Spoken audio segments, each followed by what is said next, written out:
Markile, one of the smartest beings in existence.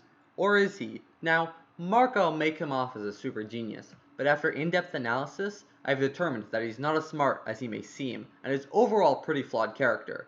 Before we begin, let's analyze the true present for a second. We can see that Markile is from Carino in the year 46,572 AD, shown in the first scene. Looking at Carino, we can see the geography is vastly different from the geography we know today in 2020 AD. The planet is mostly gray, and from what we can see, majorly covered by land. Strangely, however, even if we assume tectonic plates are moving as fast as possible, in the span of 44,000 years, land would only move at a maximum around 2.2 kilometers, and that's at the most. As this is the far future, further supported by the Tuglian's technology, we can assume some sort of massive terraforming project has occurred, most likely to get more workable and livable land. Recently, in the Out of Time special features, we learned that Markile himself created the bodies we see the Tuglians inhabit.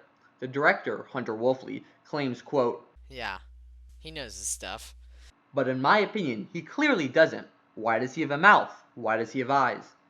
If he has some sort of telekinesis, why couldn't he use similar future technology to talk or see? Another thing, why are there door handles in cars? Why would there possibly need to be cars? Something is clearly wrong here, but let's continue.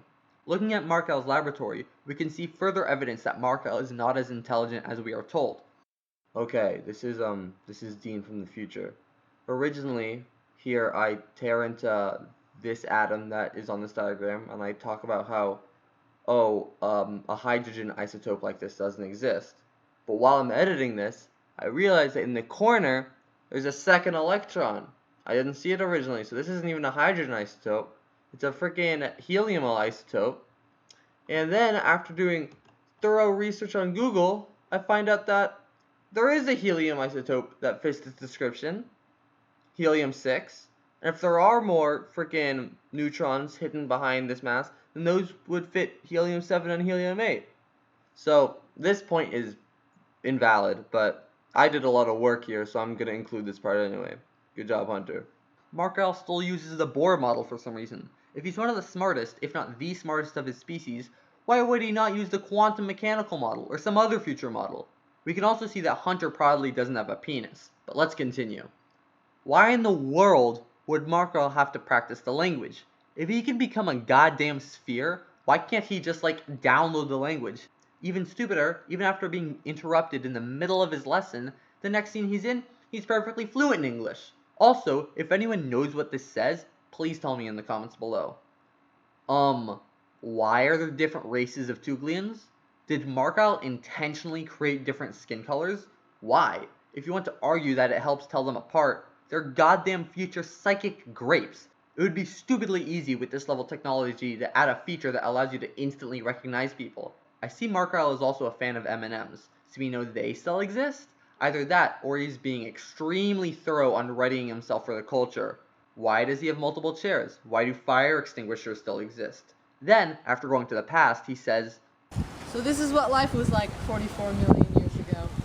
wait, what? 44 million? At the beginning, it said 44,000.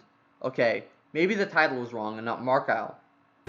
44 million years from your present. Okay, he says it again, confirming he thinks he's from 44 million years from 2020. But, much later on, Mr. Banog says, When you threw it off the ledge thousands of years ago, it stayed there, and then we found it again. So, that's further evidence that Markile is wrong. Also, 44,000 plus 2,000 equals 46,000, supporting the date from the beginning. 44 million plus 2,000 is still 44 million. So we can almost be certain that Markile doesn't even know what year he's from. What? Also, later, Thomas outsmarts Markile, a teenage boy who got a C+ on his test? Now, why does Markile let him do this? Why wouldn't he just go himself? Idiot!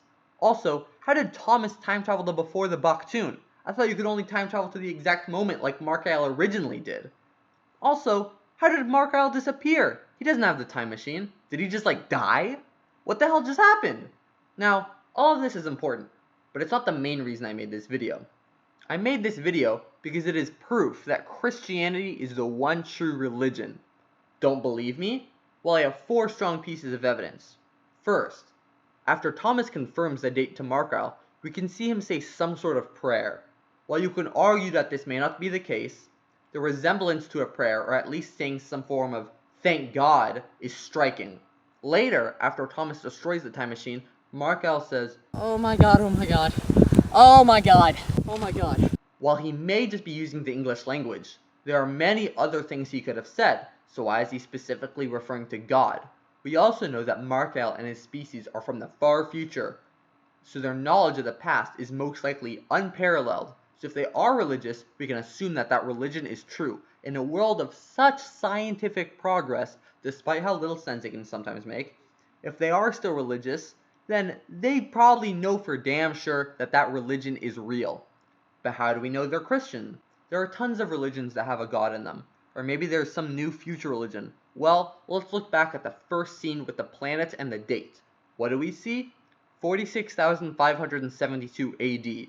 Not 46,572 CE, as in current era, or some other acronym, but AD, as in Anno Domini, as in the year of the Lord, specifically used by Christians, with this Lord being Jesus Christ.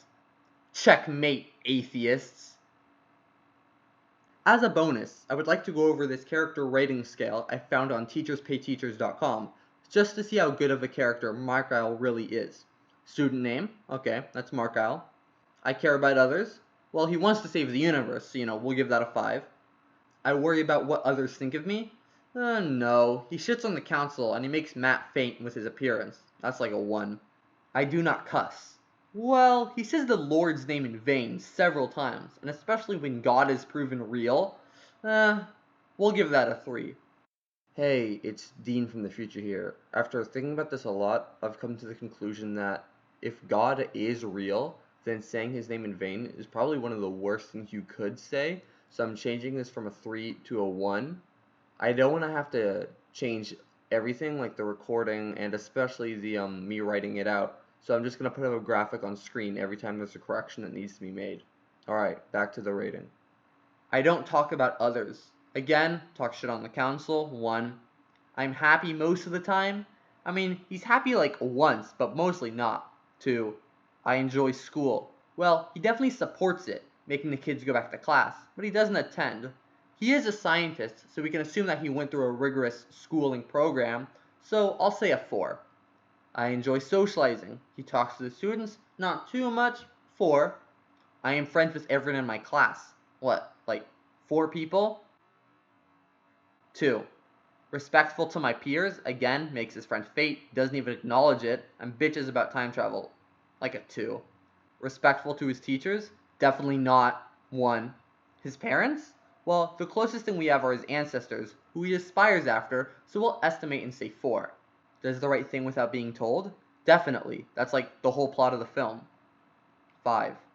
Wants a lot of friends? I mean, maybe? He doesn't seem to care, but also talks about meeting up with Thomas again. I'll say a 4, but I could see you argue a 3. Makes friends easily. Literally did nothing, and these kids are already following him around. 5. Does not argue with others. Very argumentative. 1. Is honest and tells the truth. He doesn't even lie to the kids, and he explains himself fully. That's a 5. And finally, follows directions. Council definitely doesn't agree, but he does listen to Reese's idea. I'll say a 2. If we average this out, we get a 48 out of 85, which is 56%. What we learn from this is nothing. This test clearly prioritizes extroversion. I'm not even sure if this is really a character rating sheet. I mean, if we plugged Emmett in, I'd be surprised if he averaged over a 2, but I digress. Overall, the only conclusions we can really make from this are that Markile is an idiot, the Christian God is real, and that Brexit was a good idea after all.